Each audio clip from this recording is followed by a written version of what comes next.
గౌరవనీయులైన పెద్దలు మాజీ మంత్రివర్యులు గౌరవ శాసనసభ్యులు గౌరవ శాసన మండలి సభ్యులు గౌరవనీయులైన రాజ్యసభ సభ్యులు పార్టీ సీనియర్ నాయకులు అట్లాగే ఇవాళ మరి పెద్ద ఎత్తున ఈ ప్రాంత రైతులు అట్లాగే ఈ ప్రాంతంలో ఉండే మా పార్టీ నాయకులు ఎవరెవరైతే తరలి వచ్చినారో వారందరికీ కూడా పేరు పేరున హృదయపూర్వకంగా వారికి నమస్కారాలు. ముఖ్యంగా కరీంనగర్, పెద్దపల్లి, రాజన్న సిరిసిల్ల, జగిత్యాల, వరంగల్లు, హనుమకొండ, జనగామ, మహబూబాబాద్, ములుగు, భూపాలపల్లి జిల్లాల అట్లాగే సోదరులు సోదరిమణులు అట్లాగే యాదాద్రి జిల్లా నుంచి కూడా ప్రత్యేకంగా సూర్యాపేట జిల్లా నుంచి యాదాద్రి జిల్లా నుంచి కూడా నల్లగొండ జిల్లా నుంచి కూడా తరలి వచ్చిన మా సోదరులకి, మంచిర్యాల జిల్లా నుంచి కూడా వచ్చిన మా సోదరులకి సోదరిమణులకి పేరు పేరున అందరికీ కూడా హృదయపూర్వకంగా నమస్కారాలు. పొద్దున 8 గంటలకి మేమందరం కూడా హైదరాబాద్లో కలిసి బయలుదేరినాం. ఇక్కడికి చేరుకునేసరికి మధ్యాహ్నం 3 అయింది. అంటే నార్మల్గా అయితే 4 గంటల్లో వచ్చేయాలి, కానీ 7 గంటలు ఇవాళ ప్రయాణం చేసి ఇక్కడ దాకా మరి ఎన్నో ఆంక్షల నడుమ ఎన్నో ఆటంకాల నడుమ ఇక్కడ దాకా రావాల్సి వచ్చింది. పెంబర్తిలో అడ్డుకున్నారు ముందు, తర్వాత జనగామలో అడ్డుకున్నారు పోలీసు వాళ్ళు, అట్లాగే ఆ తర్వాత వస్తే గన్పూర్లో కరుణాపురం దగ్గర, తర్వాత పర్కాల్లో, తర్వాత భూపాలపల్లిలో, తర్వాత కాటారంలో, తర్వాత మహదేవ్పూర్లో, ఇక్కడి దాకా ఎక్కడికక్కడ బ్యారికేడ్లు పెట్టి మేము ఇక్కడికి రాకుండా చేయడానికి ఎన్ని ప్రయత్నాలు చేయాలనో ఉదయం నుంచి హౌస్ అరెస్టులు మా నాయకులై ఉదయం 5 గంటల నుంచి హౌస్ అరెస్టులు మొత్తం వరంగల్ జిల్లాలో, కరీంనగర్ జిల్లాలో ఎక్కడికక్కడ చేస్తూ ఉన్నారు. నేను అడిగిన మధ్యలో డిఎస్పీ గారు కనబడితే అడిగిన, ఏముందండి మేమేమన్నా దాడి చేయడానికి పోతున్నామా, మేమేమైనా అప్రజాస్వామికమైన కార్యక్రమం చేయడానికి పోతున్నామా, దేనికి పోతున్నామో, మమ్మల్ని ఎందుకు ఆపుతున్నారు ఏంటి అంటే, మాకు తెలియదు సార్, పైనుంచి ఆదేశాలు వచ్చినాయి, పోనీయొద్దని చెప్పిండ్రు, పోనీయం. అట్టెట్లా పోనీయరా, నేను ప్రజాప్రతినిధిని, ఒక ప్రధాన ప్రతిపక్ష పార్టీకి నేను వర్కింగ్ ప్రెసిడెంట్గా ఉన్నాను. మరి మా రైతులు ఇవాళ ఎల్ నీనో ప్రభావంతో వర్షాభావ పరిస్థితులతోని బాధపడుతున్నారు. అందరు కూడా వర్షాలు ఎప్పుడు పడతాయని బాధపడుతున్నారు. ఓ దిక్కు కింద నీళ్లు పోతున్నాయి గోదావరిలా, అది చూపెట్టాలి కదా మరి మా వాళ్ళకు. ఈ ప్రభుత్వానికి సోయి లేదు అంటే ఏం చేస్తాం సార్, మేము ఆదేశాలకు అనుగుణంగా నడుచుకునే ప్రభుత్వ ఉద్యోగులు, మాకు కూడా తెలుసు విషయం, కానీ ఏం చేయమంటారు సార్, మేము కూడా రైతు బిడ్డలేమే అని చెప్పి పోలీస్ అధికారులు స్వయంగా వాళ్ళు బాధపడుతూ చెప్తున్న మాటలు. ఇవాళ నేను మీ అందరినీ ప్రార్థించేది ఒకటే, ఇక్కడ మనం ఏదైతే ప్రాంతంలో కూర్చొని ఉన్నామో కాళేశ్వరం ప్రాజెక్టుకు మరి పునాది పడ్డ గడ్డ, ఎక్కడైతే కాళేశ్వరం ప్రాజెక్టు ప్రాణం పోసుకుందో ఆ ప్రాంతంలో మనందరం కూడా కూర్చున్నాం. అయితే ఇక్కడ మనందరం కూడా గుర్తుపెట్టుకోవాల్సిన అంశం ఏంటి అంటే, ముందుగా ఇవాళ నేను ఎవరినో నిందించడానికో విమర్శించడానికో లేదా ఎవరినో 4 మాటలని ఏదో ఒక రకమైన రాజకీయ కక్ష తీర్చుకోవడానికో నేను ఇక్కడికి రాలేదు. ఒకసారి తెలంగాణ నీళ్ల కోసం తల్లడిల్లిన విషయాన్ని మనం గుర్తు చేసుకుంటే, ఎందుకు ఇవాళ మళ్ళీ కన్నెపల్లి దాకా మేమందరం మా పార్టీ నాయకత్వం మొత్తం ఇక్కడికి రావాల్సి వచ్చిన అవసరం వచ్చిందో మీకు అర్థమవుతుంది. ఈరోజు కాదు, తలాపున పారుతున్న గోదావరి నీళ్ల కోసం తెలంగాణ పోరాటం ఈనాటిది కాదు, దశాబ్దాలుగా మనం వింటూనే ఉన్నాం, పోరాటం జరుగుతూనే ఉంది. బాసరలో ప్రవేశించే గోదావరి నది భద్రాచలం దాకా 100 కిలోమీటర్లు అప్రతిహతంగా తెలంగాణలో పారుతానే ఉంటుంది. మరి బాసర టు భద్రాచలం గోదావరి ప్రవహించిన శతాబ్దాలుగా దశాబ్దాలుగా తెలంగాణ మాత్రం ఎడారిగానే మిగిలిపోయింది. పాడుకుంటా ఉండేవాళ్ళం చిన్నప్పుడు పాటలు, గలగలా గోదావరి తరలిపోతుంటేను అని. గోదావరి తరలిపోతానే ఉన్నది, వేల టీఎంసీల నీళ్లు సముద్రంలో కలిసి పోతానే ఉన్నాయి. కేసీఆర్ గారు అందుకే గులాబీ జెండా ఎగరవేసింది. రాష్ట్రం సాధిస్తేనే, మనం దేశాన్ని శాసించి రాష్ట్రం సాధించుకుంటేనే స్వరాష్ట్రంలోనే తెలంగాణకు గోదావరి నీళ్ళు వస్తాయని చెప్పి కేసీఆర్ గారు ఎప్పుడు చెప్తా ఉన్నమాట. అందుకే నీళ్లు, నిధులు, నియామకాలు అనే అంశం మీదనే మన పోరాటం జరిగింది. సమైక్య రాష్ట్రంలో న్యాయం జరగదు అని చెప్పి పోరాటాలు చేసి చివరికి తెలంగాణ సాధించుకున్నాం. మీ అందరికి తెలుసు, కానీ మళ్ళొకసారి గుర్తు చేయాల్సిన అవసరం ఉన్నది. తెలంగాణ భౌగోళికంగా చూస్తే ఇట్లా ఒక గుడిసె మాదిరిగా ఇట్లా ఉంటుంది. ఒక వరుస నుంచి గోదావరి 80-90 మీటర్ల కాడికెళ్ళి గోదావరి పోతూ ఉంటుంది కిందికెళ్ళి. ఇంకో దిక్కుకెళ్ళి కృష్ణానది 110 మీటర్ల కాడికెళ్ళి కృష్ణానది ఇంకో కాడికెళ్ళి పోతూ ఉంటుంది. మొదటి నుంచి సమైక్య రాష్ట్రంలో మనకు చెప్పిన కథలు ఏంటంటే నీళ్లు కిందున్నాయి, భూములు పైనున్నాయి, మరి నీళ్లు పైకి రావాలంటే లిఫ్ట్ చేయడం తప్ప మార్గం లేదు అని చెప్పి మొదటి నుంచి మనకు చెప్తా వచ్చిన ముచ్చట. కానీ కేసీఆర్ గారు రాష్ట్రం సాధించడమే కాకుండా సాధించిన రాష్ట్రానికి మరి ఒక రైతు బిడ్డ, ఒక రైతు ముఖ్యమంత్రి అయితే ఏం జరుగుతుందో తన సంకల్ప బలంతో చూపెట్టిండు. నీరు పల్లమెరుగు నిజం దేవుడెరుగు అంటారు. కానీ నీరు పల్లమే కాదు, ఎగువకు కూడా పరుగులు పెడుతుంది, పైకి కూడా తీసుకుపోవచ్చు అని చూపెట్టిన నాయకుడు కేసీఆర్ గారు. తెలంగాణ రాష్ట్రం ఏర్పడంగానే ఒక యజ్ఞంలాగా, ఒక తపస్సులాగా దశాబ్దాలుగా దగాబడ్డ తెలంగాణకు నీళ్ళు ఇవ్వాలే, తెలంగాణ బీళ్లకు నీళ్లు మల్లాలే అని చెప్పి ఒక మహాయజ్ఞానికి కేసీఆర్ గారు శ్రీకారం చుట్టినారు. ఇవాళ మనం ఏ ప్రాంతంలోనైతే కూర్చొని ఉన్నామో, కాళేశ్వరం ప్రాంతంలో, కన్నెపల్లి ప్రాంతంలో, ఇక్కడ గోదావరి 80-90 మీటర్లు సముద్ర మట్టానికి పైన ఇక్కడ ప్రవాహం వారిది గోదావరి నది ఉన్నది. మరి ఇక్కడి నుంచి గోదావరి నదిని ఇక్కడి నుంచి ఒడిసిపట్టి ఒక్కొక్క బొట్టుని మరి పైకి అప్లాండ్స్ ఏవైతున్నాయో అక్కడ దాకా తీసుకొని పోవాలి అంటే మరి అద్భుతమైన లిఫ్ట్ సామర్థ్యం ప్రపంచంలో ఎక్కడ ఉన్నాయి అవన్నీ కూడా చూసి వెతికి పరిశోధించి ఒక బృహత్తరమైన ప్రణాళికకు శ్రీకారం చుట్టినారు కేసీఆర్ గారు. కానీ సిన్సియర్గా గత ప్రభుత్వం ఏదైతే తుమ్మిడిహెట్టి అనే ప్రాజెక్టుకు శ్రీకారం చుట్టిందో, ఆనాడు ఉమ్మడి ఆంధ్రప్రదేశ్లో కాంగ్రెస్ ప్రభుత్వమే ఉండే, ఢిల్లీలో కాంగ్రెస్ ప్రభుత్వమే ఉండే, మహారాష్ట్రలో కూడా కాంగ్రెస్ ప్రభుత్వమే ఉండే. 3 చోట్ల కాంగ్రెస్ ప్రభుత్వాలు ఉన్నా మరి తుమ్మిడిహెట్టికి మాత్రం ఎన్నడూ వాళ్ళు ప్రయత్నం చేయలేదు. చివరికి ఒప్పందం చేసుకునే ప్రయత్నం, అంతర్రాష్ట్ర ఒప్పందం ఏదైతే చేయాలో ఒక అంతర్రాష్ట్ర ప్రాజెక్టుకు సంబంధించి ఆ డ్యామ్ హైట్ విషయంలో ఏదైతే ప్రయత్నం చేయాలో ఆ ప్రయత్నం ఎన్నడూ కూడా వారు చేయలేదు. చేసినట్టు నటించారు తప్ప ఎన్నడూ చేయలేదు. కానీ కేసీఆర్ ప్రభుత్వం వచ్చిన తర్వాత, ఆనాడు బీఆర్ఎస్ ప్రభుత్వం వచ్చిన తర్వాత 9 నెలలు, మొదటి 9 నెలలు చాలా పెద్ద ఎత్తున మరి కేసీఆర్ గారి నాయకత్వంలో బ్రహ్మాండమైన బ్రహ్మాండమైన ప్రయత్నం చేసిన మహారాష్ట్ర ప్రభుత్వంతో కేసీఆర్ గారి నాయకత్వంలో ఆనాడు అప్పటి మహారాష్ట్ర ముఖ్యమంత్రి దేవేంద్ర ఫడ్నవీస్ గారిని సంప్రదించినాం.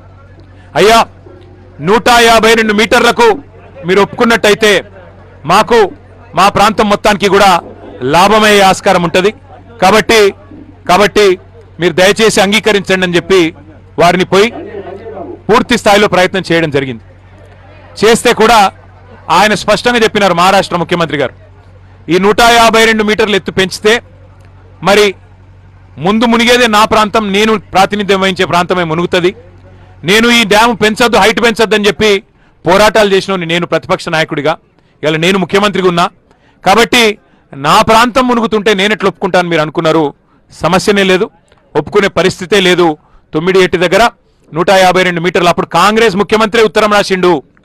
ఆనాడు కాంగ్రెస్ ముఖ్యమంత్రిగా ఉన్న పృథ్వీరాజ్ చౌహాన్ గారు ఉత్తరం రాసినాడు ఆంధ్రప్రదేశ్ ముఖ్యమంత్రి కిరణ్ కుమార్ రెడ్డి గారికి, మీరు ₹1 ఖర్చు పెట్టినా అది వేస్ట్ అవుతుంది, మేము ఒప్పుకుంటలేము, అనవసర ప్రయాస చేయకండి, ఇది కుదరదు అని నిర్ద్వందంగా. ఆంధ్రప్రదేశ్లో కాంగ్రెస్ ఉంటుంది, మహారాష్ట్రలో కాంగ్రెస్ ఉంటుంది, ఢిల్లీలో కేంద్ర ప్రభుత్వంలో కాంగ్రెస్ ఉంటుంది, కానీ ఒప్పందం మాత్రం ఎన్నడూ కాలే. కాబట్టి యాక్టింగ్ బాగా చేసినారు. తుమ్మిడిహెట్టి దగ్గర కడతాం అని చెప్పి టైంపాస్ చేసినారు, యాక్టింగ్ చేసినారు. తెలంగాణని మభ్యపెట్టే ప్రయత్నం కూడా చాలా పెద్ద ఎత్తున చేసినారు. ఇక 9 నెలలు ప్రయత్నించిన తర్వాత, ఎందుకంటే ప్రజలు మనకిచ్చిన కాలం 5 ఏళ్ళు, మరి 5 ఏళ్ల లోపల ప్రాజెక్టు కట్టాలి, తెలంగాణ బీడు భూములకు గోదావరి నీళ్లు రావాలంటే యుద్ధ ప్రాతిపదికన పనులు జరగాలి. ఇక మహారాష్ట్ర ఒప్పుకునే సమస్య లేదు. ఇక వాళ్ళతో పంచాయతీ పెట్టుకుంటే మళ్ళీ ఇది ఇచ్చంపల్లి మాదిరిగానే శాశ్వతంగా పెండింగ్ అయిపోతుందని చెప్పి కేసీఆర్ గారు ఒక జల దౌత్యం చేసి 148 మీటర్ల కాడికి ఒక ఒప్పందం కుదుర్చుకొని ఆ రోజు బేగంపేట విమానాశ్రయంలో దిగిన తర్వాత ఆయన చెప్పిన మాట, నా జీవితంలో తెలంగాణ సాధించిన రోజు ఎంతైతే సంతోషంగా ఉన్నానో ఇలా అంతే సంతోషంగా ఉన్నా అని చెప్పి కేసీఆర్ గారు ప్రకటన చేసి, దీంతో మనకు గోదావరి నీళ్ల మీద మనం ఎట్లంటే అట్లా చేసుకోవచ్చు, తెలంగాణ బీడు భూములకు నీళ్లు తీసుకోవచ్చు అని చెప్పి కేవలం 3.5-4 ఏళ్ల స్వల్ప సమయంలో, రికార్డు సమయంలో, ఎందుకంటే ఒక దిక్కు అప్పటికే పోరాటాలు జరుగుతున్నాయి, శ్రీరామ్ సాగర్ ఎండిపోయే పరిస్థితి వచ్చింది. శ్రీరామ్ సాగర్ పైన మహారాష్ట్ర బాబ్లీ ప్రాజెక్టు కట్టిన తర్వాత శ్రీరామ్ సాగర్కి నీళ్ళు వచ్చే బంద్ అయింది. అట్లాగే ఇక అమ్మ తెలంగాణ మా ఆకలి కేకల గానమా అని కవులు పాటలు రాస్తున్నారు. పల్లె పల్లెన పల్లేరులు మరిచే మా తెలంగాణలోనా అని చెప్పి మరి ఆ రోజుల్లోనే పాటలు కవులు రాస్తున్న పరిస్థితి. అటు తెలంగాణలో, ఇటు మహారాష్ట్రలో, అటు కేంద్రంలో కాంగ్రెస్ ప్రభుత్వం ఉన్నా తట్టెడు మట్టి తీయలే. తుమ్మిడిహట్టికి ఎన్నడూ కూడా ఒక అడుగు కూడా ముందుకు పడలే. వాస్తవం ఏంది అంటే ఇవాళ ప్రాణహిత కుదరది, ఇంకా ఆ ప్రాజెక్టు కుదరది, ప్రాణహిత చేవెళ్ళ అనేది కుదరది, తుమ్మిడిహట్టి దగ్గర ఆ పరిస్థితి లేదు అని ఖరాఖండిగా మరి అధికారులు చెప్పిన తర్వాత, మహారాష్ట్ర ప్రభుత్వం ససేమిరా అన్న తర్వాత సెంట్రల్ వాటర్ కమిషన్ను పెట్టి మరి వ్యాప్కోస్ అధికారులు, కేంద్ర ప్రభుత్వ అధికారులు వాళ్ళందరినీ సంప్రదించి ఇంజనీర్ల సూచన మేరకు బెస్ట్ పాయింట్ ఏంటిది, బెస్ట్ పాయింట్ అంటే ఎక్కడ ఏ ఎండల్లోనైనా, ఎంతటి కరువులోనైనా, ఎంతటి కాటకం వచ్చినా, ఎంతటి ఉపద్రవం వచ్చినా, సూపర్ ఎల్ నినో వచ్చినా బెస్ట్ పాయింట్ ఏది నీళ్లు పట్టేందుకు అంటే సార్ ప్రాణహిత గోదావరి కలిసినాక కాళేశ్వరం పాయింట్ ఏదైతే ఉన్నదో అక్కడ ఎప్పటికీ నీళ్లుంటాయి, మీకు ఎంతటి కరువు వచ్చినా నీళ్లుంటాయని చెప్పి చెబితే ఆ రోజు మరి పెద్దలు ఇంజనీర్ల సూచన, జియాలజిస్టుల సూచన, సెంట్రల్ వాటర్ కమిషన్ సూచనతోని కేసీఆర్ గారి నాయకత్వంలో మనం ఆనాడు కాళేశ్వరం ప్రాజెక్టుకు ఇక్కడ భూమి పూజ చేసుకొని మేడిగడ్డ ఈ కన్నెపల్లి పంప్ హౌస్తో, లక్ష్మీ పంప్ హౌస్తో మేడిగడ్డ దగ్గర మనం బరాజ్ కట్టుకున్నాం. ఈ నీళ్ళని ఎత్తిపోసే ఒక మహాయజ్ఞానికి శ్రీకారం చుట్టినాం. మహారాష్ట్రకు పోయి స్వయంగా ఒప్పించి మెప్పించి కేసీఆర్ గారు స్వయంగా కష్టపడి ఆ ప్రభుత్వంతో ఒక అంగీకారం కుదుర్చుకొని మరి ఎంత వేగంగా కట్టినారు ఈ ప్రాజెక్ట్ అంటే మీకు చేసే ఐడియా కోసం చెప్తున్నా. ఎవరినో కించపరచాలనో ఎవరినో విమర్శ చేయాలనో కాదు. మన పక్కన ఉంటుంది ఆంధ్రప్రదేశ్ రాష్ట్రం. ఆంధ్రప్రదేశ్ రాష్ట్రంలో నేను పుట్టక ముందు నుంచి, అంటే నాకు ఇంకా ఈ నెలలో 50 ఏళ్ళు వస్తున్నాయి, నేను పుట్టక ముందు నుంచి వింటున్నాం పోలవరం ప్రాజెక్ట్ అని. అంతకుముందు సినిమాలలో కూడా ఉంటుండే, నేను 50 ఏళ్ళు 60 ఏళ్ళ కిందటి సినిమాలలో కూడా పోలవరం ప్రాజెక్టు గురించి ఎప్పటి నుంచో చెప్తా ఉన్నారు. పోలవరం ఒక గ్రావిటీ బేస్డ్ ప్రాజెక్టు, కిందికి నీళ్ళు తీసుకుపోయే ప్రాజెక్టు, గోదావరికి అడ్డం కట్టి కిందికి డెల్టాకు నీళ్ళు తీసుకుపోయే ప్రాజెక్టు. దశాబ్దాలుగా వింటున్నా పోలవరం కాలే, ఇంకా కూడా కాలే. 28 అవుతుంది అంటుండ్రు, అవుతుంది కావచ్చు 5-6 దశాబ్దాల తర్వాత. 5-6 దశాబ్దాల నుంచి వింటున్నాం. రాజశేఖర రెడ్డి గారు వచ్చిన తర్వాత 2004-05లో పునాది రాయబడ్డది పోలవరానికి. 25, 21, 22 సంవత్సరాలు అనేటుంది ఇప్పటికి, ఇంకా పూర్తి కాలే. కానీ కేసీఆర్ గారి నాయకత్వ పటిమ, తెలంగాణకు మీద వాళ్ళకు ఉన్న కమిట్మెంట్ కేసీఆర్ గారికి ఏంది అంటే కాలంతోని పోటీ పడుతూ 80 మీటర్ల నుంచి 620 మీటర్లకు నీళ్ళు ఎత్తిపోసే ప్రాజెక్ట్, గ్రావిటీ ప్రాజెక్ట్ కాదు ఇది. బాహుబలి మోటార్లు పెట్టి అద్భుతాలు చేసే ప్రాజెక్టుకు ఎక్కడ బెస్ట్ పాయింటో దేవులాడి తుమ్మిడిహట్టి కింద ప్రాణహిత గోదావరి కలిసినాక ఎండల్లో కూడా నీళ్లు దొరికే ప్రాంతమైంది, కరువులో నీళ్లు దొరికే ప్రాంతమైందని దేవులాడి పట్టుకొని ఇక్కడ మనం ఎక్కడైతే కూర్చున్నామో అక్కడ ఈ ప్రాజెక్టుకు పునాది రాయేసిండు కేసీఆర్. ఇలా కొంతమంది మూర్ఖులు, నేను ఇక అంటే బాధపడతారేమో కానీ వాళ్ళు మాట్లాడుతుంటే బాధ అనిపిస్తూ ఉన్నది. ప్రపంచంలో అతిపెద్ద లిఫ్ట్ ఇరిగేషన్ ప్రాజెక్టు కాళేశ్వరం, భారతదేశంలో కాదు ప్రపంచంలోనే అతిపెద్ద లిఫ్ట్ ఇరిగేషన్ కాళేశ్వరం. అట్లాంటి కాళేశ్వరాన్ని కేసీఆర్ గారు 4 ఏళ్ల లోపలనే పూర్తి చేసిండ్రు. ఇవాళ అంత పెద్ద ప్రాజెక్టులో చిన్న చిత్కా ప్రాజెక్టు కాదు. ఒక కాళేశ్వరం అంటే మీకు చాలాసార్లు చెప్పినాం, మళ్ళీ చెప్తా ఉన్నా. కాళేశ్వరం అంటే ఒక బ్యారేజ్ కాదు, ఒక రిజర్వాయర్ కాదు, ఒక పంప్ హౌస్ కాదు, ఒక సబ్స్టేషన్ కాదు. కాళేశ్వరం అంటే ఒక మేడిగడ్డ కాదు, కాళేశ్వరం అంటే ఒక అన్నారం కాదు, కాళేశ్వరం అంటే ఒక సుందిల్ల కాదు. ఇక్కడ ఒక బ్యారేజ్ ఇక్కడ ఉంది, కానీ కాళేశ్వరం అంటే 3 బ్యారేజీలు, మేడిగడ్డ, అన్నారం, సుందిల్ల, 15 రిజర్వాయర్లు. ఏంటి ఉన్నాయల్లా? మా మిడ్ మానేరు, రాజరాజేశ్వర సాగరు, మలకపేట, లోవర్ మానేరు, అటు పైన రంగనాయక సాగరు, మల్లన్న సాగరు, అట్లాగే కొండపోచమ్మ సాగరు, గంధమల్ల, ఇట్లా 1-2 కాదు, బస్వాపూరు, ఇట్లా 15 రిజర్వాయర్లు ఉన్నాయి. 21 పంప్ హౌజులు ఉన్నాయి కాళేశ్వరంలో. అట్లాగే ఇప్పుడు సరస్వతి పంప్ హౌస్ లాగా, లక్ష్మీ పంప్ హౌస్ లాగా, పార్వతి పంప్ హౌస్ లాగా, ఇప్పుడు మనం ఎక్కడైతే కన్నపల్లిలో ఉన్నామో అది లక్ష్మీ పంప్ హౌస్. ఇట్లా 21 పంప్ హౌజులు, 19 సబ్స్టేషన్లు, 203 కిలోమీటర్ల సొరంగ మార్గాలు, అట్లాగే 1531 కిలోమీటర్ల కాలువలు, 98 కిలోమీటర్ల ప్రెజర్ మెయిన్స్, మొత్తం కలిపి 141 టీఎంసీల సామర్థ్యం, ఏది స్టోరేజ్ కెపాసిటీ. మీకు ఒక చిన్న ఐడియా చెప్తాను, నేను ఒక చిన్న మాట చెప్తా. తుమ్మిడిహట్టి ప్రాజెక్టు ప్రాణహిత చేవెళ్ళ అని పెట్టినప్పుడు, తుమ్మిడిహట్టి దగ్గర సోర్స్ పెట్టినప్పుడు మొత్తం స్టోరేజ్ నిల్వ సామర్థ్యం ఎంత అయ్యా ప్రాజెక్టు అంటే 16 టీఎంసీలు మాత్రమే. దాన్ని 142 టీఎంసీలకు పెంచింది కేసీఆర్ ప్రభుత్వం. మల్లన్న సాగర్ భారతదేశంలోనే అతి పెద్ద artificial man made reservoir, 50 TMC కెపాసిటీతో కట్టిన రిజర్వాయర్ మల్లన్న సాగర్. ఇట్లాంటి ఎన్నో అద్భుతాల సమాహారమే కాళేశ్వరం. అందులో ఒక్క బ్యారేజీలో 370 పైచిలకు పిల్లర్లుండే 3 బ్యారేజీలు కలిపితే ఒక్క బ్యారేజీలో 2 పిల్లర్ల కాడ కొంత కుంగుబాటు వచ్చింది. సరే, అందులో కూడా లంగతనం ఉందనేది మా అందరి అనుమానం. అందులో కూడా ఎలక్షన్ల ముంగట్నే జరిగింది, ఏమో జరిగింది, కొంతమంది దుర్మార్గులు ఏదో చేసిండ్రు, ఎలక్షన్లు గెలిచేందుకు కేసీఆర్ను బద్నాం చేసేందుకని ఒక అనుమానం కూడా మాకున్నది. వాస్తవం ఏంది అంటే, ఎక్కడైతే 2 పిల్లర్లు కుంగినాయో ఆ 2 పిల్లర్లు లేదా మొత్తం బ్లాక్ దాన్ని మొత్తం తీసేసి మళ్ళా కట్టినా అయ్యే ఖర్చు 400 కోట్లు, కేవలం 400 కోట్లు మాత్రమే. ఆ బ్లాక్ మొత్తం కట్టినా అందులో రూపాయి కూడా మళ్ళీ ప్రజల మీద పడేది లేదు. ఎల్ఎన్టీ అనే సంస్థ ముంగటికి వచ్చింది, చెప్పింది ఆ 400 కోట్లు మేము కట్టిన మా ప్రాజెక్టులంచి డిఫెక్ట్ లయబిలిటీ పీరియడ్లోనే ఉన్నది, మొత్తం పైసలు మేము పెడతాం, మేము కడతాం, మాకు అవకాశం ఇవ్వండి అంటే ఇప్పటికి 30 నెలలు అయిపోయాయి, 31 నెలలు అయిపోయింది. 31 నెలలు అయిపోయినా కనీసం ఒక అడుగు ముంగట పడలే. ఇవాళటికి కూడా ఒకటే పట్టుకున్నాడు, కాళేశ్వరం కూలేశ్వరం అయిపోయింది, కాళేశ్వరం కూలేశ్వరం అయిపోయింది అని చెప్పి పనికి మాలిన మాటలు, పసలేని విమర్శలు తప్ప ఇంకొకటేమి కాదు. ఇక్కడ ఒక చిన్న ఇంపార్టెంట్ విషయం మీకు చెప్పాలా. ప్రాణహితలో స్టోరేజ్ కెపాసిటీ కేవలం 16.4 టీఎంసీలు. మరి మనకు కాళేశ్వరం ప్రాజెక్టు యొక్క రిజర్వాయర్ల కెపాసిటీ 141 టీఎంసీలు. కాళేశ్వరం ప్రాజెక్టు ద్వారా కొత్త ఆయకట్టుతో పాటు స్థిరీకరించే ఆయకట్టు లెక్క కలుపుకుంటే మొత్తం 40 లక్షల ఎకరాల సామర్థ్యానికి మనకు చివరి దాకా ఎక్కడి దాకా ఉత్తమ్ కుమార్ రెడ్డి గారి శ్రీమతి ప్రాతినిధ్యం వహిస్తున్న కోదాడ నియోజకవర్గంలోని నడిగూడెం, ఇంకోటి మోతే మండలాల దాకా, తుంగతుర్తి, సూర్యాపేట అక్కడి దాకా, అంటే ఆల్మోస్ట్ ఆంధ్ర బార్డర్ దాకా నీళ్ళిచ్చే బృహత్తరమైన ప్రాజెక్టు కాళేశ్వరం ప్రాజెక్టు. అయితే ఇక్కడ ఇంపార్టెంట్ పాయింట్ ఏంటంటే, కాళేశ్వరం యొక్క విశిష్టత, గొప్పతనం ఏంటంటే, కాళేశ్వరం అంటే ప్రతి సందర్భంలో ప్రతిసారి మేడిగడ్డ నుంచి నీళ్లు లిఫ్ట్ చేసే అవసరం లేదు. ఈ ప్రాజెక్ట్ గొప్పతనం ఏంటంటే 3 రకాల సీజన్లకు 3 రకాల పరిస్థితులకు తట్టుకొని కాల పరీక్షకు నిలబడే ప్రాజెక్టు కాళేశ్వరం ప్రాజెక్టు. ఒకవేళ దేవుడు దయదలిచి వర్షాలు బ్రహ్మాండంగా పడ్డాయి అనుకోండి, మనం ఇక్కడ అసలు మోటార్లు చాలు చేయాల్సిన అవసరమే లేదు. ఎస్ఆర్ఎస్పి నిండితే మంచిగా బ్రహ్మాండంగా వరద కాలువ పొంగితే సీదా నీళ్లు మిడిమానేరుకు వస్తాయి. మిడిమానేరు నుంచి పైకి ఎటు కావాలంటే తీసుకొని పోవచ్చు. మిడిమానేర్ ఇస్ ద వాటర్ జంక్షన్. కిందికి లోవర్ మానేర్ డ్యామ్ తేవచ్చు, కిందికి మొత్తం ఎక్కడెక్కడ పోవాలో కింది చివరి కాలువ దాకా తీసుకొని పోవచ్చు. బ్రహ్మాండంగా అధిక వర్షపాతం పడితే వరద వస్తే వరద కాలువ ద్వారా ఫ్లడ్ ఫ్లో ద్వారా బ్రహ్మాండంగా అసలు ఇక్కడ పంపులు ఆన్ చేయకుండా నడపొచ్చు. రెండవది, సాధారణ వర్షపాతం పడితే ఫ్లడ్ కాకుండా సాధారణ వర్షపాతం పడ్డదనుకోండి, మనకు ఎస్ఆర్ఎస్పి నుంచి కడెం మీదకి వెళ్ళి ఎల్లంపల్లికి వస్తాయి, ఎల్లంపల్లికి వెళ్ళి లిఫ్ట్ చేసుకుంటూ పోవచ్చు. అప్పుడు ఈ 3 బ్యారేజీల్లో నిల్వ ఉంచుకుంటే చాలు, పంపులు చాలు చేయాల్సిన అవసరం లేదు. అంటే అధిక వర్షపాతం పడితే ఫ్లడ్ ఫ్లోతో నీళ్లు తీసుకోవచ్చు, వరద కాలువతో, ఎస్ఆర్ఎస్పి వరద కాలువతో.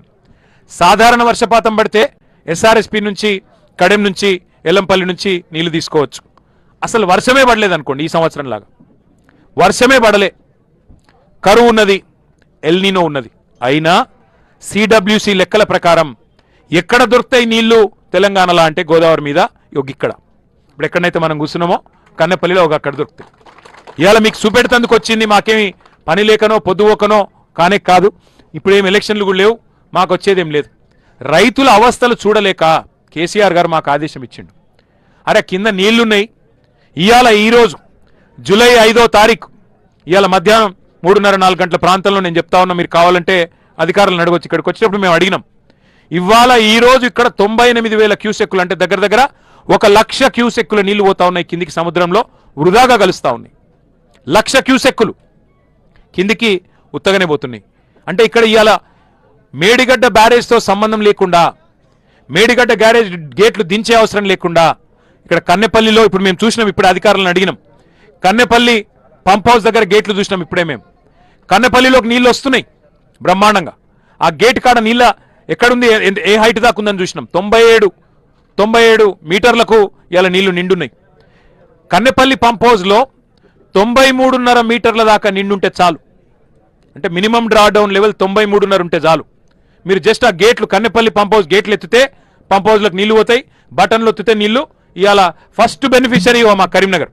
నిన్నగాక మొన్న మా గంగుల కమలాకర్ గారి నేతృత్వంలో ఆ రైతులు, మా ఆచంపల్లి రైతులు, మా వాళ్ళు అక్కడ మొత్తం నాగుల మల్యాల, అట్లాగే మా వాళ్ళు అక్కడ బావుపేట, ఎల్గందుల, బద్దుపల్లి, కమాన్పూర్ రైతులు వేలాది మంది ధర్నా చేసిండ్రు. ఎక్కడ ఏ తూమైతే కేసీఆర్ గారు ఆచంపల్లి కాడ పెట్టిండో ఫ్లడ్ మనకి ఈ కాళేశ్వరం కాలువ మీద అక్కడ పోయి రైతులు ధర్నా చేసిండ్రు.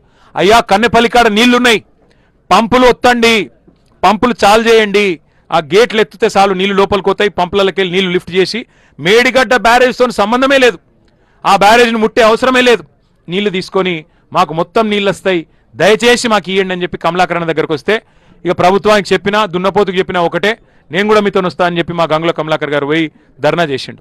ఇలా ఒక కరీంనగర్ కాదు, మా సొప్పదండి మాజీ ఎమ్మెల్యే సుంకె రవిశంకర్ గారు మొన్న పోయి బోయిన్పల్లి మండలం మిడ్ మానేరులో నీళ్లు లేవు, 27 టీఎంసీల సామర్థ్యం ఉన్న ప్రాజెక్టు, ఇవాళ 7 టీఎంసీల నీళ్లు లేవు, మొత్తం ఎక్కడికక్కడ ఎడారిలాగా మారిపోయింది. అందులో పోయి క్రికెట్ ఆడిండు మా రవిశంకర్ అన్న పొలగాళ్ళతో, ఎందుకంటే నీళ్లు లేవు, అది పరిస్థితి. మా బాలకృష్ణ అన్న రసమై బాలకృష్ణ అన్న అవతల కుక్క కందికట్కూరు కాడ నీళ్లు లేవు, అందుకే మా మిడ్ మానేరు నింపండయ్యా అని చెప్పి మా రసమై బాలకృష్ణ గారు అన్నపూర్ణలో నీళ్లు లేవు, అన్నపూర్ణ రిజర్వాయర్లో ఇల్లంత కుంటకు నీళ్ళు ఇచ్చేది, మా నింపండి కన్నెపల్లి కాడ పంపులు ఆన్ చేయండి అని చెప్పి ఆయన ప్రెస్ మీట్ పెట్టిండు. ఇలా మొత్తం కాళేశ్వరం సిస్టమ్ ద్వారా మనం గుర్తుపెట్టుకోవాల్సింది ఒక చిన్న మాట నేను చెప్పి మీకు ఉదాహరణ కింద చెప్తా ఉన్నా. ప్రతిసారి మేడిగడ్డ నుంచి ఎత్తిపోయాల్సిన అవసరం లేదు నీళ్లు, మళ్ళీ చెప్తున్నా. ఎక్కడ నీళ్లు లేకపోతే మొత్తం రాష్ట్రంలో వర్షాభావ పరిస్థితులుంటే ఇక్కడ నుంచి తీయచ్చు, ఏది కన్నెపల్లి నుంచి. కడెం నీళ్ళు వస్తే ఎల్లంపల్లికి అక్కడ నుంచి లిఫ్ట్ చేసుకోవచ్చు, ఎల్లంపల్లి నుంచి లిఫ్ట్ చేసుకోవచ్చు. శ్రీరామ్ సాగర్ నిండితే ఇంతకుముందు నేను చెప్పినట్టు ఫ్లడ్ ఫ్లో వస్తే మిడ్మానేరు నుంచే తీసుకోవచ్చు. అంటే చివరికి ఒకవేళ శ్రీరామ్ సాగర్లో కూడా నీళ్లు లేవనుకో, ఈ కాళేశ్వరం గొప్పతనం ఏంటంటే ఎస్ఆర్ఎస్పీలో కూడా నీళ్లు లేవనుకో, ఎస్ఆర్ఎస్పీ కూడా ఉన్న ఫ్లడ్ ఫ్లో ఏదైతే ఉందో రివర్స్ పంపింగ్ ద్వారా అదే ఫ్లడ్ ఫ్లోలో నీళ్లు పైకెత్తిపోసి ఎస్ఆర్ఎస్పీని కూడా నింపే బృహత్తరమైన ప్రాజెక్టు కాళేశ్వరం ప్రాజెక్టు. ఇలా కన్నెపల్లి నుంచి ఒకవేళ ఎస్ఆర్ఎస్పీలో నీళ్లు లేకపోతే ఎస్ఆర్ఎస్పీ కూడా నింపుకోవచ్చు, నిజాం సాగర్ నింపుకోవచ్చు మల్లన్న సాగర్ నుంచి. ఒక మాటలో చెప్పాలంటే పాత 10 జిల్లాల తెలంగాణ ఉండే కదా, ఒక రంగారెడ్డి జిల్లా మహబూబ్నగర్ జిల్లా తప్ప హైదరాబాద్ కూడా మంచినీళ్ళు ఇచ్చే ప్రాజెక్టు కాళేశ్వరం ప్రాజెక్టు, మిగతా 7 జిల్లాలకు సాగునీరు ఇచ్చే ప్రాజెక్టు కాళేశ్వరం ప్రాజెక్టు. అది కాళేశ్వరం యొక్క గొప్పతనం, అది కాళేశ్వరం అనే ప్రాజెక్టు యొక్క అద్భుతమైన డిజైన్. ఇవాళ ఎంత గొప్ప మాట అంటే సూర్యాపేటలో జగదీశ్వర్ రెడ్డి గారు మోతే మండలం అనుకుంటా, అక్కడ పెన్పహాడ్ మండలంలో సీతారాం తాండా అనే ఒక ఊరుంటుంది, దానిలో రావిచెరువు చివరి కాళేశ్వరం కాకతీయ కాలువ ద్వారా కాకతీయ కాలువ నుంచి కాళేశ్వరం నీళ్ళు వచ్చి చివరి మడికి అందేది సీతారాం తాండాలోని రావిచెరువు. ఆ రావిచెరువు కాడ మన గిరిజనులు అడుగుతున్నారు జగదీశ్ అన్నని, అయ్యా పోయి కన్నెపల్లిలో కొట్లాడండి, మీరు తుంగతుర్తి నాయకులు మా కిషోర్ గారు, మా కోదాడ నాయకులు, మీరందరూ పోయి కొట్లాడి మాకు నీళ్లు తీసుకురండి అని చెప్పి వారందరూ కొట్లాడమని అడుగుతా ఉన్నారు. మా సత్యవతి గారు ఇక్కడనే ఉన్నారు, మా మాలోత్ కవిత గారు ఉన్నారు. మహబాద్, డోర్నకల్, పాలకుర్తి నియోజకవర్గాల్లో ఎన్నడూ కూడా కాకతీయ కాలువల్లో అక్కడ డిస్ట్రిబ్యూషన్ ఛానళ్లలో ఎన్నడూ నీళ్లు లేవు. ఇవాళ ఆ ప్రాంతం మొత్తానికి నీళ్ళు ఇచ్చింది కాళేశ్వరం ప్రాజెక్టు. మాకు మెదక్ జిల్లాలో కూడవెల్లి వాగు ద్వారా నాకు నా నియోజకవర్గమైన సిరిసిల్లలోని అప్పర్ మానేరు ప్రాజెక్టుకు కూడా నీళ్ళు ఇచ్చింది. అప్పర్ మానేరును ఎర్రటి ఎండల్లో అప్పర్ మానేరు మత్తడి దుంకిందంటే, అలుగు పొంగిందంటే దానికి కారణం కాళేశ్వరం జలాలు, గోదావరి నీళ్ళు ఇక్కడికి లిఫ్ట్ చేయడం. ఇదంతా ఎందుకు చెప్తా ఉన్నా అంటే మంతనికి కూడా ఇవాళ తాగునీళ్ళు లేని పరిస్థితి. ఇందాక వస్తుంటే సోదరుడు కూడా అదే చెప్తా ఉన్నాడు. అట్లాగే ఇవాళ పరిస్థితి ఏంటంటే హైదరాబాద్లో ఇవాళ వాటర్ ట్యాంకర్లు పెరిగినాయి. హైదరాబాద్ ప్రజలు కూడా చూస్తూ ఉన్నారు. హైదరాబాద్లో ఇవాళ వాటర్ ట్యాంకర్లు 15,000 పైచిలకు వాటర్ ట్యాంకర్లు పెరిగినాయి. ఎందుకు? మంచినీళ్ళకి అక్కడ కూడా గోసైతా ఉన్నది. ఇవాళ ఈ ప్రభుత్వ తెలివి తక్కువ తనంతో ఇవన్నీ జరుగుతూ ఉన్నాయి. కాళేశ్వరం అంటే ఇప్పుడు నేను చెప్పిన 15 రిజర్వాయర్లు మాత్రమే కాదు, ఎన్ రూట్ ఉండే ప్రతి చెరువు నింపుకోవచ్చు. భూగర్భ జలాలు పెరిగినాయి ఇందాక మధు గారు చెప్పినట్టు. ఆ రకమైన కార్యక్రమం మరి కాళేశ్వరం. కానీ ఇవాళ ప్రభుత్వం ప్రచారం, నిన్న కూడా ముఖ్యమంత్రి గారు అరే 94,000 కోట్లు ఖర్చైన ప్రాజెక్టులో 1,00,000 కోట్లు ఎట్లా కుంభకోణం అవుతుంది, అవినీతి అవుతుంది అని చెప్పి నేననడం కాదు, రేవంత్ రెడ్డి గారికి పిల్లనిచ్చిన మామ పద్మారెడ్డి గారు కూడా అన్నారు. ఇది ఉత్తర రాజకీయం ముచ్చట, 94,000 కోట్లు ఖర్చైన ప్రాజెక్టులో 1,00,000 కోట్ల కుంభకోణం ఎట్లయితుందా అని. అయినా ఆయన ముఖ్యమంత్రి అయి సగం టైం అయిపోయినా ఇంకా అదే సొల్లు పురాణం, ఇంకా అదే పనికిమాలిన మాటలు. ఆ మధ్యన నేను ఒక రైతుది వీడియో చూసిన, ఎంత గొప్పగా మాట్లాడిండంటే, అవునయ్యా సరే కేసీఆర్ కట్టిండు, దానిలో 2 పిల్లర్లకు ఏదో అయ్యింది అనుకుందాం, నువ్వు చెప్పింది నిజమే అనుకుందాం, వాజీబే, మరి నీ దగ్గర సుతారోలు లేరా? నీ దగ్గర మేస్త్రీలు లేరా? నువ్వు గుంపు మేస్త్రి అని చెప్పుకుంటావు కదా, శాతనైతే లేదా నీకు అని చెప్పి ఒక సామాన్య రైతు మాట్లాడుతుంటే ఇవాళ ముఖ్యమంత్రి గారి సో ఏమైందో, ఉత్తమ్ కుమార్ రెడ్డి గారి స్పృహ ఏమైందో, ఇంత అద్భుతమైన ప్రాజెక్టు, జాతికి అంకితం చేసిన ప్రాజెక్టు, ప్రపంచంలోనే అతిపెద్ద లిఫ్ట్ ఇరిగేషన్ ప్రాజెక్టు, దీన్ని బదనాం చేసేందుకు మీకు నోరెట్లు వస్తుందో, మీకు ఎట్లా సిగ్గులేదో నాకు అర్థం కావట్లేదు. ఇవాళ ఉత్తమ్ కుమార్ రెడ్డి డైలాగులు కొడుతున్నాడు, రికార్డు స్థాయిలో ధాన్యం కొనం. నేను అడుగుతున్నా ఉత్తమ్ కుమార్ రెడ్డి గారిని, 2014 మునుపు, ఇంకా సిగ్గులేని మాట కూడా చెప్తున్నాడు, కాళేశ్వరంతో సంబంధం లేకుండానే రికార్డు స్థాయిలో ధాన్యం. నేను అడుగుతున్నా ఉత్తమ్ కుమార్ రెడ్డిని, మరి కాళేశ్వరం 2014 ముందు లేదు, అప్పుడు ఎందుకు పండలే పంటలు? అప్పుడు మీరే కదా ఉన్నది, అప్పుడు ఎందుకు గాలే రికార్డు స్థాయిలో పంటలు? చెప్తావా? దమ్ముందా సమాధానం చెప్పేది? సిగ్గుండాలా మాట్లాడడానికైనా? అంటే కొద్దిగానే ఏమనుకుంటారో అన్న సోయి ఉండాలా. అంతెందుకయ్యా ఉత్తమ్ కుమార్ రెడ్డి, నీ కోదాడకు మీ శ్రీమతి ప్రాతినిధ్యం వహిస్తున్న నియోజకవర్గంలో ఎన్నడన్నా సూర్యాపేట జిల్లాలో కాకతీయ కాలువల్లో నీళ్ళు వచ్చినాయా? ఎన్నడన్నా ఆ టేలెండ్ గ్రామాలకు నీళ్ళు వచ్చినాయా? కాళేశ్వరం వచ్చేదాకా. కాళేశ్వరం వచ్చినాకనే కదా గోదావరి జలాలు రావి చెరువు ముట్టింది, రావి చెరువులోని గిరిజన భూములను తడిపింది. అందుకే సిగ్గులేని మాటలు మాట్లాడవద్దని మంత్రి గారికి నేను విజ్ఞప్తి చేస్తా ఉన్నా. ఇక చెప్పాలంటే చాలా ఉన్నాయి లెక్కలు, కానీ ఒకటి మాత్రం వాస్తవం, కాళేశ్వరం సాధించిన అతిపెద్ద విజయం ఏంది అంటే రైతు ఆత్మహత్యలు ఆపింది, బ్రతుకు భరోసానిచ్చింది రైతుకి. తెలంగాణలో భూముల విలువ పెరిగింది కాళేశ్వరం వల్ల, తెలంగాణ రైతుకు విలువ పెరిగింది కాళేశ్వరం వల్ల. తెలంగాణ పంజాబ్ను హర్యానాను తలదన్ని #1 రాష్ట్రంగా వరిధాన్యం ఉత్పత్తిలో #1 అయింది. నేను అడుగుతున్నా ముఖ్యమంత్రి గారిని, రోజు తెల్లారు లేస్తే ఎకసెక్కపు మాటలు కాదు, తగ్గిన ఆత్మహత్యల్ని, కాపాడిన ప్రాణాలని ఏ లెక్కతో కొలుస్తావు నువ్వు? ఏ కొలమానంతో కొలుస్తావు? ఏ కాస్ట్ బెనిఫిట్ అనాలిసిస్తో చెప్తావు కాళేశ్వరం యొక్క ప్రయోజనం విలువ? నేను అడుగుతా ఉన్నా. మేము కూడా మస్తుగా మాట్లాడచ్చు ఇవాళ కావాలంటే. 2 పిల్లర్లు పడిపోతేనే నువ్వు ఏదో పడిపోయింది, ఆకాశం ఇది కింద పడ్డది అన్నట్టు మాట్లాడుతున్నావు. మరి నీ అవినీతి వల్ల, నీ ప్రభుత్వ అసమర్థత వల్ల ఎస్ఎల్బీసీ టన్నల్ కుప్పగూలలే, 8 మంది చచ్చిపోలే. సిగ్గుందా మరి నీ ప్రభుత్వానికి? ఎస్ఎల్బీసీ టన్నల్ కుప్పగూలితే 8 మంది అందులో కార్మికులు సజీవ సమాధి అయితే ఈ రోజుకు వాళ్ళ శవాలు కూడా తీయలే నువ్వు. మేమన్నామా మొత్తం కుప్పగూలిపోయిందని? ప్రమాదం జరిగిండొచ్చు, నీ అవినీతి వల్లనే జరిగిందో, నీ కమిషన్ల కకృతి వల్ల జరిగిందో, దేని వల్ల జరిగిందో జరిగింది. అట్లాగే సుంకిశాల రిటైనింగ్ వాళ్ళు కూలలేదా నీ ప్రభుత్వంలో? అంతెందుకండి, పక్క రాష్ట్రం ఆంధ్రప్రదేశ్లో ఎన్నిసార్లు కేంద్ర జలసంఘం కడుతుంది, ఆంధ్రప్రదేశ్ ప్రభుత్వం కాదు, కేంద్ర జలసంఘం కడుతున్నది పోలవరాన్ని. డయాఫ్రామ్ వాళ్ళు, కాఫర్ డ్యామ్లు ఎన్నిసార్లు కొట్టుకొని పోయినాయి? 3 సార్లు కొట్టుకొని పోయింది. వాస్తవం కాదా? మరి దేని మీద ఉండదు? వట్టెం పంప్ హౌస్ మునిగినా ఉండదు, పెద్దవాగు ప్రాజెక్ట్ కొట్టుకపోయినా ఉండదు, ఎస్ఎల్బీసీ కుప్పగూలినా ఉండదు. ఎక్కడికి వెళ్ళి బీజేపీ వాళ్ళు మాట్లాడరు, ఎన్డీఎస్ఏ రాదు. ఒక్కటి మేడిగడ్డ మీద మాత్రం, కాళేశ్వరం మీద మాత్రం కక్ష. ఎందుకు? మోడీ గారు చేయలేని పని, దేశంలో ఎవరూ చేయలేని పని కేసీఆర్ చేసిండు. Largest project in the world's largest lift irrigation project కట్టిండు కేసీఆర్. 4 ఏళ్లనే కట్టిండు, దశాబ్దాలు తీసుకోలే మీ లెక్క. అది మీ దుగ్ధ. కేసీఆర్ మీద కక్షతో ఇవాళ రైతుకు శిక్ష వేసే ప్రయత్నం చేస్తూ ఉన్నారు. నేను గౌరవ ముఖ్యమంత్రిని, ఈ రాష్ట్ర ప్రభుత్వాన్ని, తెలంగాణ రైతుల తరపున కోరేది ఒకటే, కన్నెపల్లిలో ఇవాళ కళ్ళ ముందు నుంచే 1,00,000 క్యూసెక్ల నీళ్లు పోతున్నాయి. మీరు తప్పించుకోజాలరు. మీ బాధ ఏందో మాకు అర్థమైంది. ఏంటిది మీ బాధ? ఇప్పుడు కన్నెపల్లిలో పంపులు ఎత్తితే, ఆ గేట్లు ఎత్తితే నీళ్ళు వస్తాయి, మీకు కూడా తెలుసు. మీకు వారం రోజుల్లోనే అన్ని రిజర్వాయర్లు నింపే కెపాసిటీ ఆ పంపులకు ఉంది. బాహుబలి మోటార్లు పెట్టిండు కేసీఆర్. ఒక్కొక్క మోటార్ కెపాసిటీ 139 మెగావాట్లు. అద్భుతమైన పంపులు. ఇంజనీర్లను అడిగినాం, ఏమైనా మెయింటైన్ అయినా చేస్తుర్రా అంటే, సంవత్సరం ఆయే సార్, ఎవరు దిక్కులేడు, కానీ మేమే మెయింటైన్ చేస్తున్నాం, ఏదో అట్లా కాపాడుతున్నామని చెప్తున్నారు. వాళ్ళ వాస్తవం ఏంటంటే, మీ భయం మాకు తెలుసు రేవంత్ రెడ్డి గారు. మీ భయం ఏంది? నీళ్ళు ఇస్తే యూరియా ఇయ్యాలి, నీకు యూరియా ఇచ్చే తెలివే లేకపోయా. నీళ్ళు ఇస్తే యూరియా అడుగుతారు కదా రైతులు, నీకు యూరియా ఇచ్చే ముఖం లేదు. నీళ్ళు ఇస్తే పంట వండుతుంది, పంట వండితే మళ్ళీ నువ్వు పంట కొనాలనే, పంట కొనాలంటే నీకు తెలివి లేదు. సంచులు ఇచ్చే తెలివి లేదు. పంట వండితే మళ్ళీ కరెంట్ ఇవ్వాలి, కరెంట్ ఇచ్చే తెలివి అంతకంటే లేదు. పంట వండితే మద్దతు ధర ఇవ్వాలి, మళ్ళీ రైతుల ఖాతాల్లో పైసలు వేయాలి, అది ఇవ్వాయే. పంట వండితే మళ్ళీ బోనస్ ఏదని అడుగుతాం. నీ భయం ఏంటంటే, రైతులు ఎండినా పర్వాలేదు, తెలంగాణ నాశనమైనా పర్వాలేదు, కానీ ఇట్లనే బదనాం చేసుకుంటా బతకాలి, ఇంకో 2 ఏళ్ళు టైంపాస్ చేయాలి అని నువ్వు అనుకుంటున్నావు. ఎన్డీఏ వీటిని అడ్డం బతుకుదాం అనుకుంటా ఉన్నావు. నేను రేవంత్ రెడ్డి గారికి చెప్తున్నా, నువ్వు ఎన్ని కథలు పడ్డా వాస్తవం ఏంటంటే నువ్వెన్ని కథలు పడ్డా కాళేశ్వరం అనేది ఈ రాష్ట్రానికి ఒక వరం.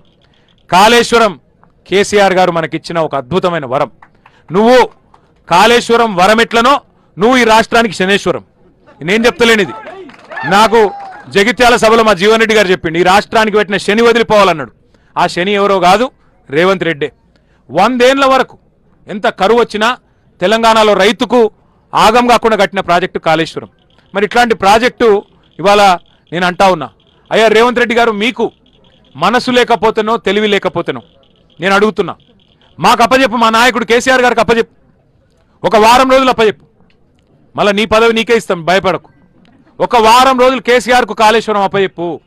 ఒక 4 సిఈలను, కొంతమంది డిఈలను, ఏఈలను, ఎస్సీలని ఒక్క వారం రోజులు అప్పచెప్పు. మొత్తం తెలంగాణ నిండా మళ్ళీ నీళ్లు వారించి చూపెట్టే బాధ్యత మాది. నీకు చేత కాకపోతే మాకు అప్పచెప్పు. ఇవాళ నేను మీ అందరినీ, మా మీడియా మిత్రులను కూడా కోరుతా ఉన్నా, 1,00,000 క్యూసెక్కులు మీ కళ్ళ ముందు నుంచే పోతా ఉన్నాయి. ఇవాళ సింపుల్, ఇక్కడ ఏం లేదు. కన్నెపల్లిలో పంప్ లాంచ్ చేస్తే 13.5 కిలోమీటర్లు గ్రావిటీ ద్వారా అక్కడ అన్నారం చేరుతాయి. ఆడికెళ్ళి వెంటనే మరి సింపుల్గా మీరు 93 మీటర్ల నుంచి ఇక్కడ లిఫ్టింగ్ చేయొచ్చు. 97 మీటర్ల మీద ఇప్పుడు పార్కం ఉన్నది. 93 మీటర్ల కాడనే లిఫ్టింగ్ చేయొచ్చు. మొత్తంగా ఈరోజు తెలంగాణలో ఇక ఇక్కడ చూడొచ్చు మీరు, ఇక పత్రికలు రాస్తా ఉన్నాయి, ఎల్ నీనో మరింత తీవ్రతరం. గవర్నమెంట్ చెప్తా ఉంది, ఇగో ఇక్కడ చూడండి, ఎల్ నీనో వేగంగా బలపడవచ్చని ప్రపంచ వాతావరణ సంస్థ చెప్తున్నది.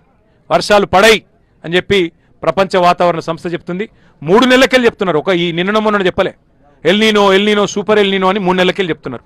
మరి 3 నెలల్లో కనీసం గీతలివి లేదా నీకు? చిన్నగా ఒక పాయ తీసి గోదావరిలో గిన్ని నీళ్ళు వస్తున్నాయి, ఆ పాయ కన్నెపల్లి పంపోజిక్కు మలిపి నువ్వు దాన్ని ముట్టకు, మేడిగడ్డను, సరే నీకు ఇష్టం లేదు మాకు అర్థమైంది, మేడిగడ్డ ముట్టే అవసరమే లేదు. అక్కడికి వెళ్ళి ఒక పాయ ఆల్రెడీ ఏదైతే ఇలా వస్తూనే ఉందో నీళ్లు ఎత్తిపోస్తే చాలు. ఇలా 26 జిల్లాల్లో వర్షాభావ పరిస్థితులు ఉన్నాయి, మైనస్ వర్షపాతం. తెలంగాణలోని 33 జిల్లాలుంటే 26 జిల్లాల్లో కరువు పరిస్థితులు ఉన్నాయి. నీకు మరి ఆ సోయి లేదా? 3 నెలల నుంచి వాతావరణ శాస్త్రవేత్తలు పెద్దలు చెప్తుంటే ఆ సోయి లేదా అని నేను అడుగుతున్నా. అట్లాగే మీరు చూసినట్టయితే ఇంకా ఎంత అద్భుతం చేయొచ్చు అంటే, ఈరోజు ఇక్కడ లిఫ్టింగ్ స్టార్ట్ చేస్తే ఇప్పుడే నేను చెప్పినట్టు ఎస్ఆర్ఎస్పి నింపొచ్చు, మల్లన్న సాగర్ నింపుకోవచ్చు, నిజాం సాగర్ నింపుకోవచ్చు, చివరి మడి దాకా కింద కోదాడ దాకా నీళ్ళు ఇవ్వచ్చు. అంటే మొత్తం పాత 7 జిల్లాలు, హైదరాబాద్ తాగునీటితో సహా పాత 7 జిల్లాలకు ఇవ్వాలి ఇక్కడ నుంచి సౌలత్ ఉంది. రోజుకు 2 టీఎంసీలు ఎత్తిపోయొచ్చు. 2 టీఎంసీలు అంటే ఎవరికైతే కొద్దిగా పరిమాణం తెలియదో వారికి చెప్తా ఉన్నా. మీరు ట్యాంక్ బండ్ చూసింటారు హైదరాబాద్లో, ట్యాంక్ బండ్లో పట్టేది 1 టీఎంసీ. అంటే రోజు హుసేన్ సాగర్ 1 టీఎంసీ. అంటే రోజుకు 2 హుసేన్ సాగర్లో పట్టేటని నీళ్లు లిఫ్టింగ్ కెపాసిటీ ఈ మోటార్లకు ఉన్నది. కాబట్టి ఇవాళ తెలంగాణ రైతన్నలకు కూడా మేము చెప్తా ఉన్నాం, రేవంత్ రెడ్డి ప్రభుత్వం చేస్తున్న ఈ ద్రోహాన్ని చూడండి. నీళ్ళు ఇక్కడ పోతున్నాయి, మా కరీంనగర్ రైతులారా, నిజామాబాద్, ఆదిలాబాద్, నల్లగొండ, వరంగల్ రైతన్నలారా, నీళ్లు పోతున్నాయి. దయచేసి మీరు కూడా రండి, చూడండి, మరి ప్రభుత్వాన్ని గల్లబట్టి నిలదీయండి. కేసీఆర్ ఉంటే ఈ పరిస్థితి ఉంటుండేనా? ఆలోచన చేయండి. కేసీఆర్ ఉంటే ఇవాళ ఇంకా మిగతా అన్ని బంద్ చేసైనా సరే, ఇంకా ఏమైనా వేరే ఖర్చులుంటే పక్కకు పెట్టైనా సరే రైతు బంద్ వేస్తాడు, టైంకు రైతుకు నీళ్ళు ఇస్తాడు, పంటలు కొంటాడు. ఇదంతా మీకు ఎరికే, మీ అనుభవంలో ఉంది, నేను చెప్పాల్సిన అవసరం లేదు. ఇవాళ కేవలం సాగునీరే కాదు, హైదరాబాద్లో తాగునీటికి కూడా కటకట వచ్చే పరిస్థితి ఉన్నది. కాబట్టి మా సోదరులతో సోదరిమణులతో నేను కోరేది, ప్రభుత్వం మీద కలిసికట్టుగా ఒత్తిడి పెంచుదాం. ప్రభుత్వం కనుక దిగి వచ్చి మరి స్పందించకపోతే అవసరమైతే మా నాయకుడు కేసీఆర్ గారితో సంప్రదించి అవసరమైతే మరి తొందరలోనే ఒక 50-60 వేల మందితోని కన్నెపల్లి పంప్ హౌస్ ముట్టడించైనా సరే మేమే అవసరమైతే పంపులు ఆన్ చేసే ప్రయత్నం కూడా చేస్తాము. మా నాయకులతో మా పార్టీలో కూడా మాట్లాడుకుంటాం. ఎందుకంటే రైతుకు మించిన ప్రయారిటీ రాష్ట్రాధినేతకు ఉండకూడదు. కానీ వాళ్ళ రేవంత్ రెడ్డి గారి ప్రయారిటీ ఏందో, ఆయన ప్రాధాన్యత క్రమం ఏందో మాకు తెలియట్లేదు. నేను మీడియాను కూడా కోరుతా ఉన్నా, కన్నెపల్లిలో ఉన్న ఫ్లోను దయచేసి చూపెట్టండి. నేను చెప్పిన దానిలో తప్పులుంటే మాకు కూడా ఎత్తి చూపండి దయచేసి. మరి రైతులకు అందరం కూడా సమిష్టిగా అండగా ఉందామని చెప్పి విజ్ఞప్తి చేస్తూ, మరి ఇవాళ ఇన్ని ఆంక్షలు పెట్టినా, ఇన్ని రకాల ఇబ్బందులు పెట్టినా, మరి పెద్ద ఎత్తున తరలి వచ్చిన ప్రతి రైతు బిడ్డకి మా నాయకత్వం మొత్తానికి దయచేసి ఎవరు ఆగమాగం చేయకండి. వాళ్ళు ఏమైనా ప్రశ్నలు అడిగితే మీరు ఆగం చేయకండి, ప్రశ్నలు అడిగితే వాళ్ళని అడగనియండి. ఆగండమ్మా.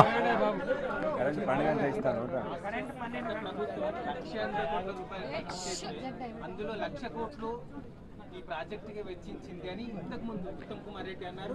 ఆ నిర్మాణాలు చేపడితే ఈ సమస్య ఉండకపోవు, అక్కడ నీరు ప్రవహించేందుకు ఆస్కారం లేదని చెప్పేసి ఉత్తమ్ కుమార్ రెడ్డి గారికి నేను చెప్పేది, మేము ఖర్చు పెట్టింది 1,80,000 కోట్లు కాదు, మొత్తం రైతు కోసం మేము ఖర్చు పెట్టింది 5 లక్షల కోట్లు.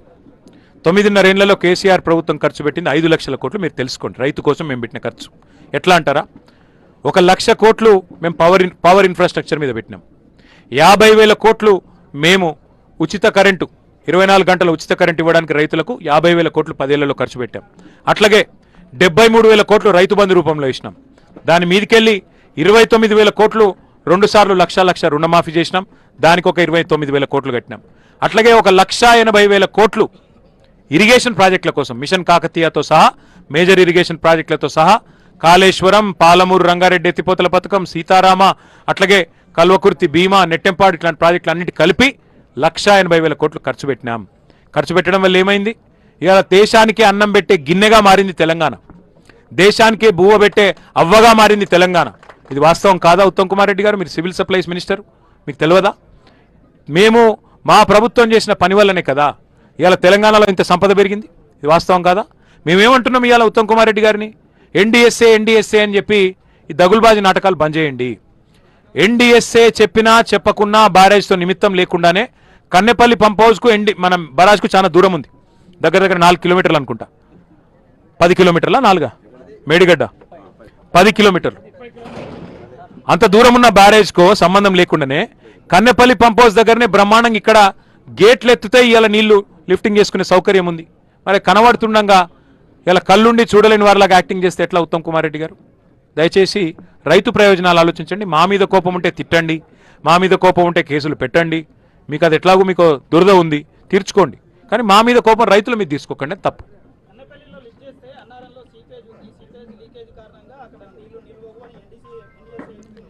నేను ఒకటి అడుగుతా బ్రదర్, ఇవాళ కాంగ్రెస్ ప్రభుత్వము ఏది కూడా బీజేపీ చెప్పింది తినది, అన్ని కరెక్ట్ కాదంటది, కానీ బీజేపీ ప్రభుత్వం చెప్పిన ఎన్డీఎస్ఏ మాత్రం పట్టుకున్నారు. మీరు ఒక్క మాట ఆలోచించండి, అసలు ఎన్డీఎస్ఏ వచ్చిండు, ఆ మేడిగడ్డ బరాజ్లో ఏదో జరిగిందని వచ్చిండు, 24 గంటల రూపాయల రిపోర్ట్ ఇచ్చిండు, కనీసం నీళ్ళలో దిగలే, సాయిల్ టెస్ట్ కూడా చేయలే. అసలు హైదరాబాద్ వీడికి వచ్చిండో లేదో కూడా తెలియదు, హైదరాబాద్కి వచ్చి అటకాయలు ఎట్టే చేసినట్టున్నాడు, ఓ రిపోర్ట్ అట్లా ముఖాన కొట్టిండు పోయిండు, 48 గంటల రిపోర్ట్ ఇచ్చిండు. ఆ రిపోర్ట్ నిజంగా ప్రామాణికమా, విశ్వసనీయత ఉందా ఆ రిపోర్ట్కి? కోర్టు కూడా స్టే ఇచ్చింది కదా. మీరు ఎన్డీఎస్ఏ రిపోర్ట్ ఆధారంగానే మా మీద కేసు పెడితే, ఘోష్ కమిషన్ ఇస్తే కోర్టు కూడా స్టే ఇచ్చింది కదా దాని మీద, దానికి విశ్వసనీయత ఉందా? దాని మీద మా వాళ్ళు సావధానంగా రేపు మా వినోద్ కుమార్ గారు, జగదీష్ రెడ్డి గారు, ఇక పెద్దలందరూ రేపు వివరంగా మీకు ప్రెస్ మీట్ పెడతారు, సాంకేతిక విషయాలు కూడా చెప్తారు. మేము అడిగేది ఒకటే, ఇవాళ అన్నీ ఉండి అంగట్లో అన్నీ ఉన్నా అల్లున్నోట్లో శని అంటారు చూడు, నీళ్లున్నాయి తెలంగాణ రైతుకు, నీళ్లున్నాయి, నీళ్లు లిఫ్ట్ చేసే సిస్టమ్ ఉంది, అల్లున్నోట్లో శని ఎక్కడుందా అంటే ఇగో రేవంత్ రెడ్డి రూపంలో ఇప్పుడు వచ్చి పడ్డది మనకు, గంతే.